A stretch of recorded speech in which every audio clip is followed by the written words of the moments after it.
Welcome to Under the Sisterhood, where we honor female experiences. During each episode, I will have intimate conversations with women of all ages to get under the hood of their individual journeys through womanhood. Together, we'll pursue the many aspects of the female experience, creating a sacred space for women to share their stories, their ideas, and their wisdom. This is a podcast to celebrate women and recognize all that they do in our world. I'm Elizabeth Elfenbein. Let's get under the hood.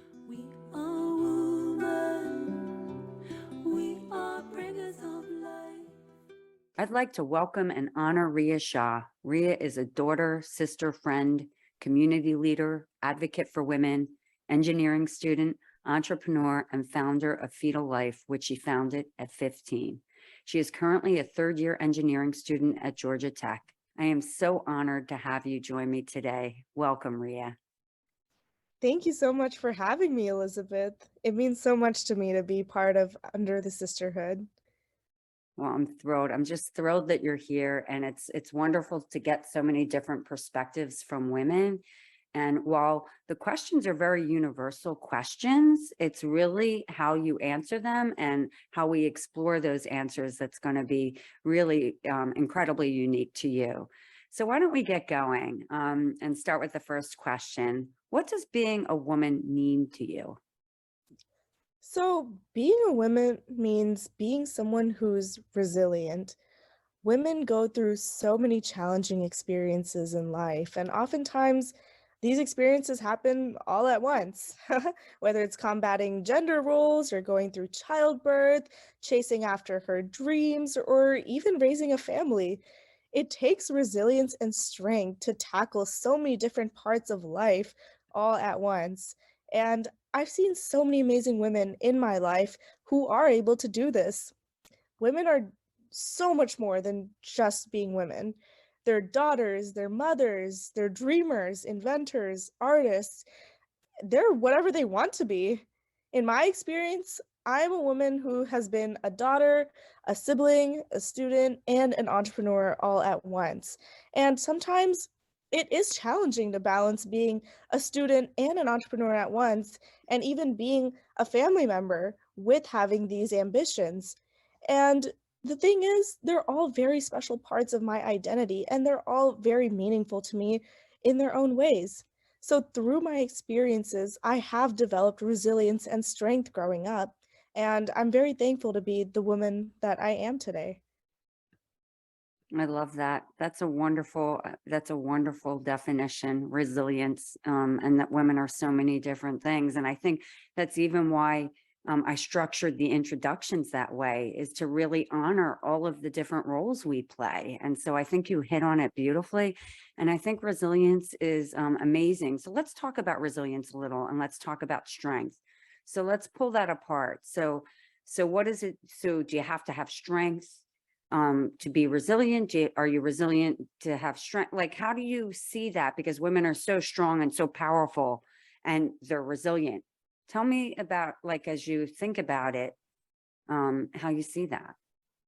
I think they both kind of play off of each other in different ways and in different situations, but strength, I believe, is at the core of every woman. It just takes a little bit of experience, a little bit of luck, a little bit of circumstance to kind of channel that strength and be able to develop it more. And there are some women who are really blessed and have had the chance to become strong in their identities and their sense of who they are. And it is unfortunate that there are places in this world where women don't get to channel that inner strength, and they're subject to just following what they're supposed to be following. They don't really have a choice otherwise. But I believe that strength is at the core of every woman. They just have to, be able to find out how to accept that strength and make it something that's part of their identity. And from that comes resilience. Because once you are strong enough, and you feel that you can tackle these challenges in life, regardless of what it may be, resilience slowly builds with you in your experience. I like that. That's really interesting. That's a really nice way of expressing that idea. Yeah, strength is at the core of all of us. And I think it's about igniting it, activating it, accessing it, and Right. channeling it. And so thank you. That's really, I like that. Um, the next question's an interesting one. Because you're young. But I mean, it starts at a really young age. So what has your female experience been like? And what age would you say you knew that, you were a woman or a girl maybe then, but a woman? Mhm. So traditionally in my culture, I come from an Indian background, and in my culture, women have a variety of gender roles that they're expected to follow. And this is years and years, centuries of tradition that has built it up to be this way. And I know a lot of Indian women, they may know this too, but traditionally, there has been somewhat of a strange double standard between men and women. Men are supposed to be the educated breadwinners of the family, and women are supposed to take care of the family and raise children.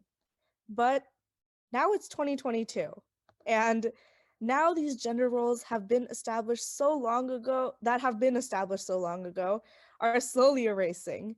And it's a big step for women like me who want to be something in life, who have all these ambitions. And now the great thing is that daughters are actually being encouraged by their families to make an identity for themselves, to make a career, to make a life outside just being, um, you know, outside of family responsibilities. And I have been very fortunate that my female experience has been so positive, and I've had so much support from my family. And they've really encouraged me to chase my passions of innovation and entrepreneurship, even at the young age of 15. So I would say I was aware that I was a woman when I was 15 years old, because that's when I invented my first device and started my company called Fetal Life. So at 15 years old, I began to sympathize with the struggles that my mom faced during her pregnancy with me. So I'm her first child, and she had numerous instances of false positive contractions that placed these financial and emotional hardships on her throughout the pregnancy. And learning her story really inspired me to invent my first pregnancy medical device, which was an at home use contraction device. So, the aim of this device and this company, this process, was to help other mothers across the globe mitigate the financial, emotional, and access to care challenges that come with pregnancy and false positive contractions. So, through this experience over the years, I've learned that women have an incredible strength being able to connect with other women. And being a young female entrepreneur has taught me that it doesn't matter if you're a woman with a passion, unlike many others, there are still many people out there who will support you, who will listen to your ideas. And however, being a woman entrepreneur in the space of pregnancy has meant even more to me because this is a field dedicated to serving other women. And I'm honored to be able to give back to mothers, a community of women that has supported each one of our growths and has been doing so since the beginning of time. That's beautiful. Wow. I'm having a lot of goosebumps in these conversations. Everybody has such a unique way of expressing, but yeah, you have a lot to be thankful, grateful for, but also the world has a lot to be thankful and grateful that you exist and are doing this because you care to, and that you're passionate about something. So hearing your mom's struggles really really has impacted your female experience. And I think you made a comment. I just want to go back a little bit to your comment about the cultural sort of society in India and the culture there. Were you born in the US or in India? I You was born in the US, in Kentucky. okay, so the reason why I'm asking that is when you made a comment of things changing and eradicating, the women's, it's 2022. Are you seeing that happening in India or just universally? I would say universally, because even if you don't live in India, those Indian values and traditions, whatever they may be, positive and negative, they come with you. And I'm sure it's the same in all cultures, just in different ways. But just me being Indian, I can speak on that a little. But it's a universal thing. I mean, I think that that was what struck me so much upon meeting you, and then hearing your story and then spending time with you and even your father. I'm like, is she happy? Is she happy? Boy, she's working really because, some families are like, we'll do this. My kid's going to be this. And you seemed so at peace and happy with your journey thus far. You're so fortunate and you had a really good sense of self and identity. And so I was very, very impressed with that. So I forget how old you are. I want to say 20. I So am this, 20.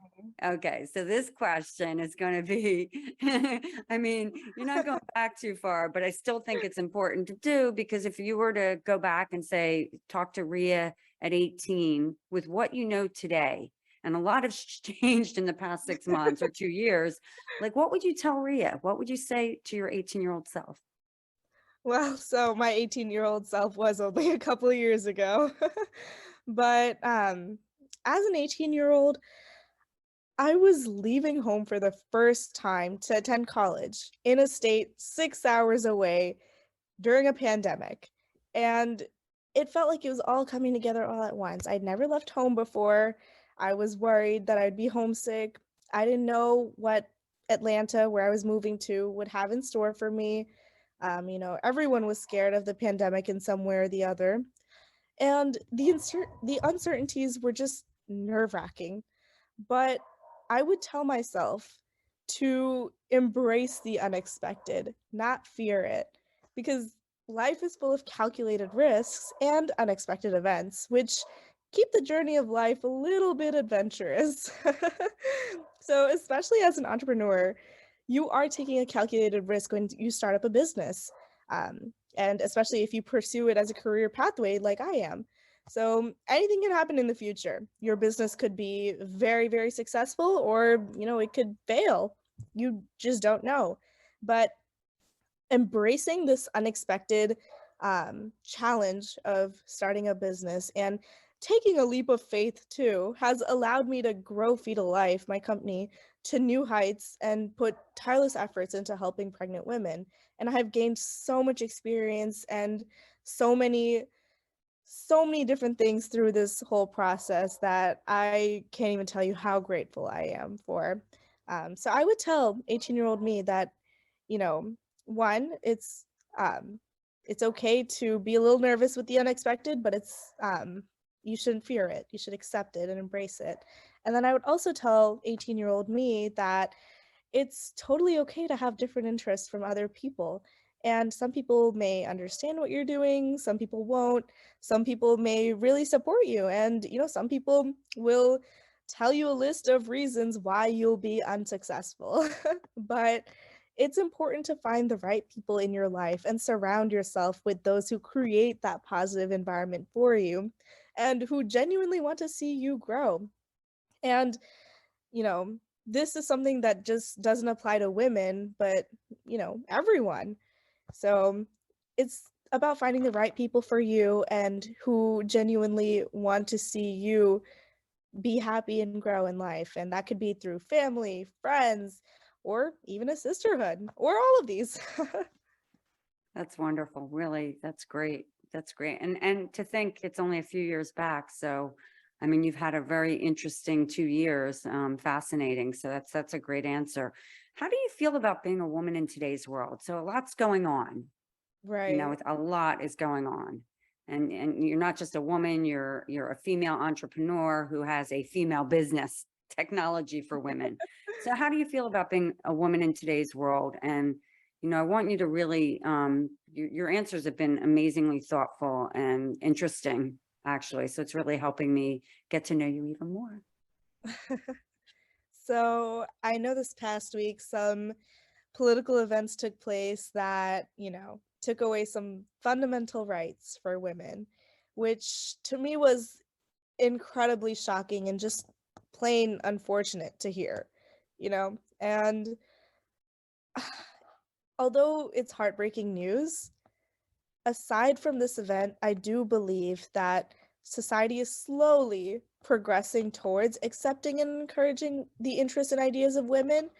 At least in my experience, I have felt this because I have been very blessed to lead the life that I am as a woman in today's world due to the support and encouragement that I have received from my family and friends to pursue my interests and make an identity for myself. But it really is shocking that even in such a modernized world, oftentimes women are still being oppressed. And it's it's kind of sad. You know, we shouldn't be taking steps backwards in time like this, but when tough situations like these happen, that's when a sisterhood can come into play and serve as a way for women to voice what's in their hearts in a very safe space. So, sisterhoods help women gain that support from one another and can even empower them to change the world for the better. So, with that, I want to thank you, Elizabeth, for starting this under the sisterhood platform because it's connected so many beautiful, empowering stories of so many women and just another sisterhood that I can consider part of my life and also part of like a home for me. Oh, thank you so much. And I feel so grateful to have met you.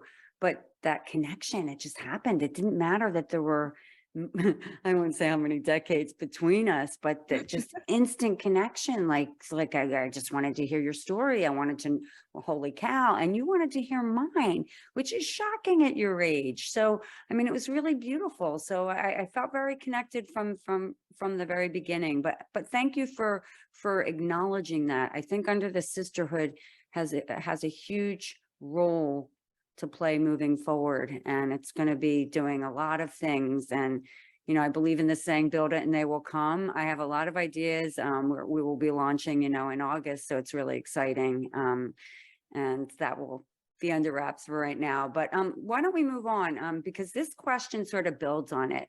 You know, here we are, we're in today's world. Yes, there's been disappointing news. We all feel sadness, and to the other side, you have seen society and things progressing for women. But if you could do anything, if you could change anything to make life better for women, what would you do? I mean, obviously you created your fetal life, but what would you do if you looked at it on an even bigger level? I would, as unrealistic as this sounds, I would take a time machine and go back in time to erase gender roles. Because I feel like having gender roles for so many centuries is the reason we are facing what we're facing right now. And it's really, really difficult to erase these ideas that have been ingrained within society and culture of all kinds across the globe.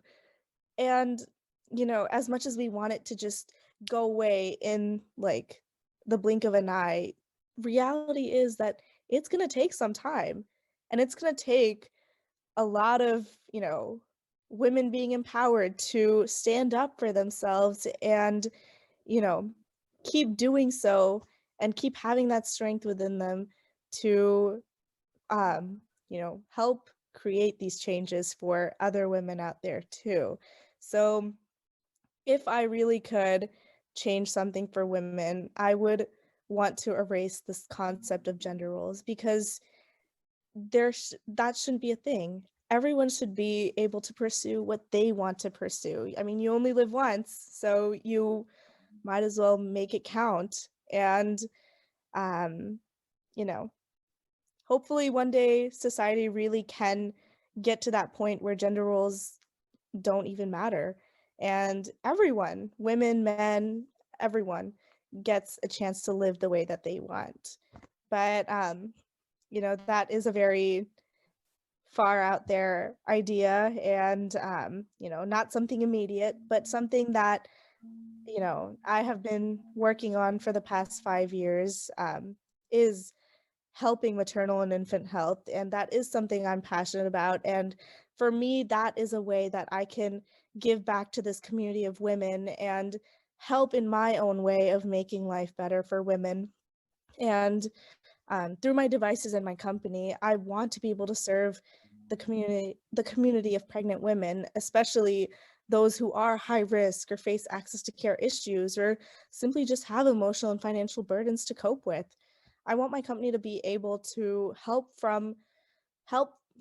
form another sisterhood within this community of women, and being able to connect women across the globe with my product and help them receive that care outside clinical walls for healthier pregnancies is my goal. So being able to serve this community of women and help make their life better, for pregnant women really does put a smile on my face. Well, I like both of your answers. I like the time machine and going back and erasing gender roles. I've been thinking a lot about that with the Roe v. Wade, but I think that that's really brilliant because that just makes the playing field equal. It's just about Right. equality. So no, one is not more important than the other. When and if we were to do that, everyone would be on the same team. Exactly. Team, And that it wouldn't be sisterhood. It would just be at one big community working together. And so it's a lofty goal because the world is, what it is, which is disappointing to say.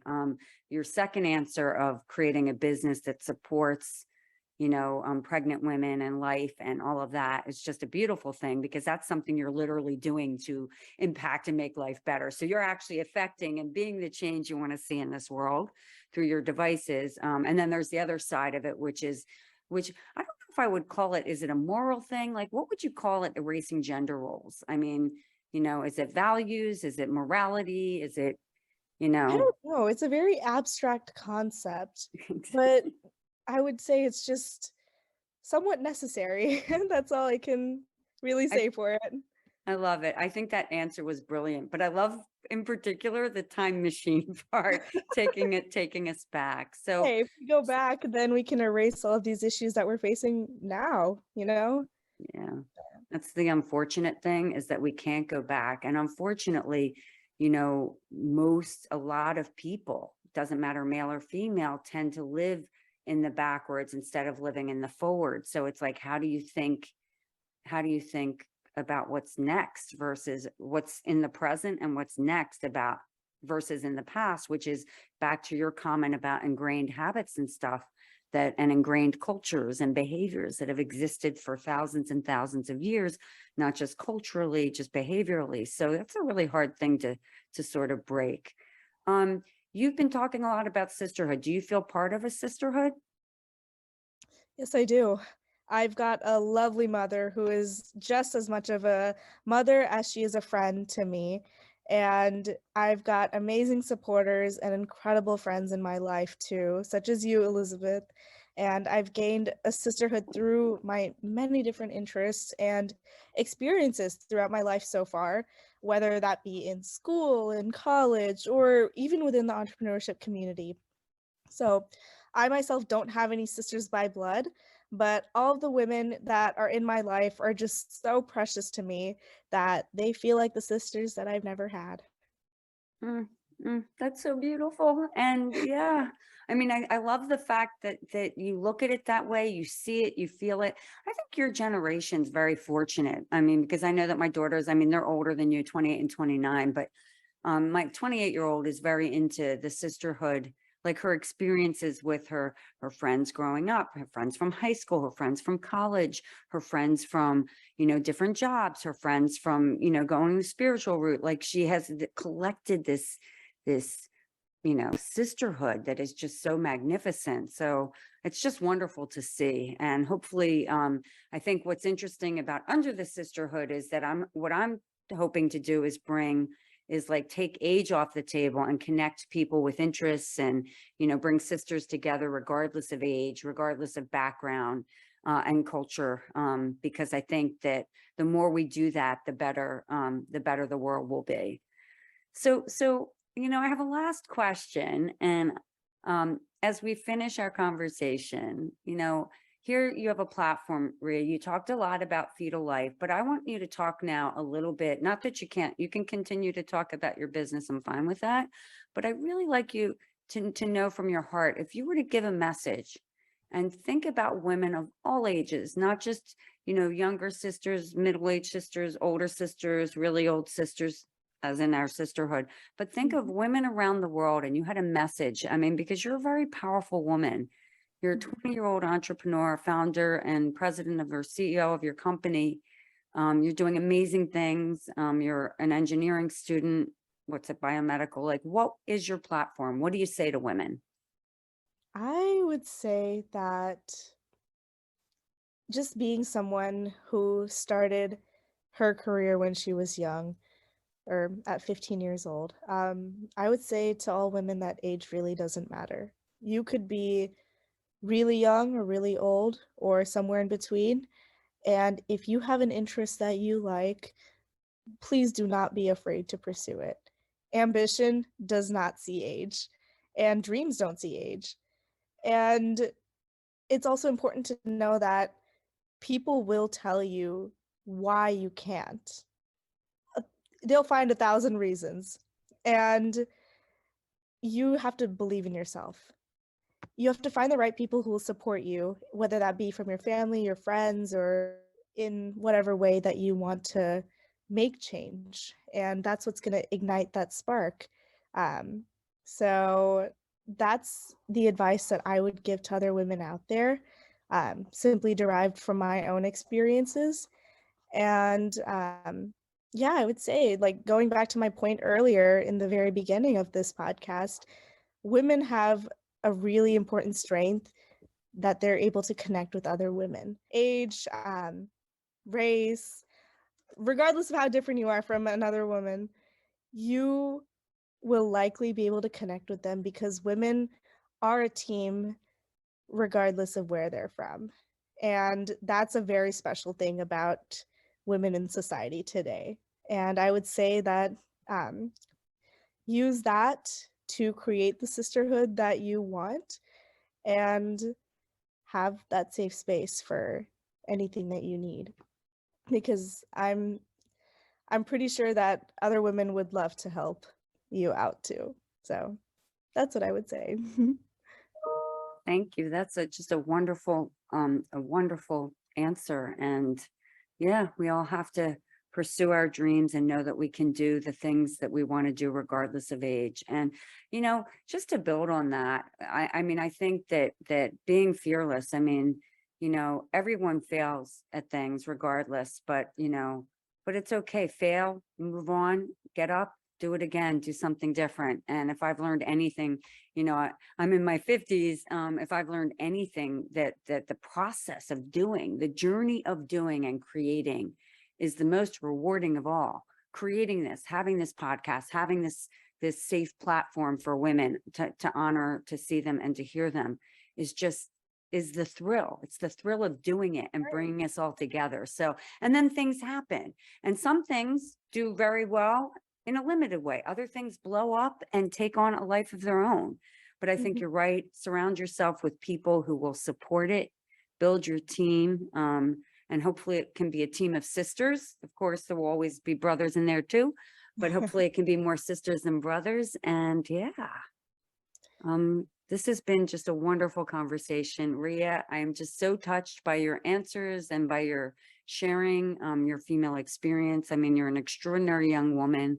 You're going to do amazing things. I hope to be collaborating with you in the future. And thank you. Thank you. No, thank you so much, Elizabeth. I really am excited for the future and hope to collaborate with you too. And I just want to give you a shout out for doing this podcast for all the women that you've gathered for this. And, thank you so much for having me on this show too and allowing me a platform to share about my experiences. Oh, I think you needed to be heard. You have so much to say and so much to share. And the other thing is, you know what, Rhea, you are a huge source of inspiration. 15 years old, you have this idea, you hear your mother's story. I can only imagine you in your little science, your little lab in your basement or something, figuring it out. You know what I'm saying? Like, I mean, and then going to the science fair and having things happen from there. But the fact that you just did that and that you had your support system saying, go for it and believe in it. And that's, I think, what so much gratitude, because your family has been there saying, go pursue your dream. be you, be your best self. It will happen. And it happened. And so anyway, so thank you so much for sharing. This has been an utter delight. And yeah, thank you for getting under the hood with me today. Thank you so much. And thank you for all the kind words. And all I can say is that I've been very blessed. Thanks for listening to Under the Sisterhood.